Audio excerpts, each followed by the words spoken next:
ব্রিটিশের বিরুদ্ধে লড়াই করতে গিয়ে প্রাণ বাজি রেখেছিলেন। কে জানিয়েছে আমাদের? কোন ইতিহাস বইতে লেখা রয়েছে এদের কথা? ভানু বন্দ্যোপাধ্যায় কমেডিয়ান, বিনয় বাদল দীনেশ যখন রাইটার্স বিল্ডিং অভিযান করছেন, সাইকেলে করে বন্দুক কে পৌঁছে দিয়েছিলেন? বিপ্লবী ভানু বন্দ্যোপাধ্যায়। ভানু বন্দ্যোপাধ্যায়ের বিখ্যাত জমালয়ের জীবন্ত মানুষের প্রযোজক কে? মাস্টারদা সূর্য সেনের সবথেকে বিশ্বস্ত একজন সঙ্গী, যার নাম অনন্ত সিংহ। তিনি ব্রিটিশ সরকারের ব্যাংকগুলো লুট করে বিপ্লবীদের জন্য টাকা নিয়ে আসতেন, যাকে নিয়ে এখন সিনেমা বানানো হচ্ছে। জিৎ সম্ভবত অভিনয় করতে চলেছেন সেখানে। আমাদের পড়ানো হয়েছে, আমাদের চে গুয়েভারা বোঝানো হয়েছিল।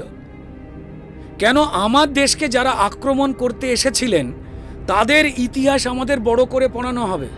কেন সেন বংশ, পাল বংশ, হর্ষবর্ধন, বিক্রমাদিত্য, তাদের ইতিহাস আমাদের পড়ানো হবে না? কেন মাতঙ্গিনী হাজরা এইটুকু?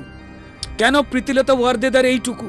যদি এই প্রশ্ন তুলি তো তাহলেই বোঝা যাবে যে কারা ইতিহাস নিয়ে কোনো কিছু খোঁড়া হলে রে রে রে রে করে ওঠে।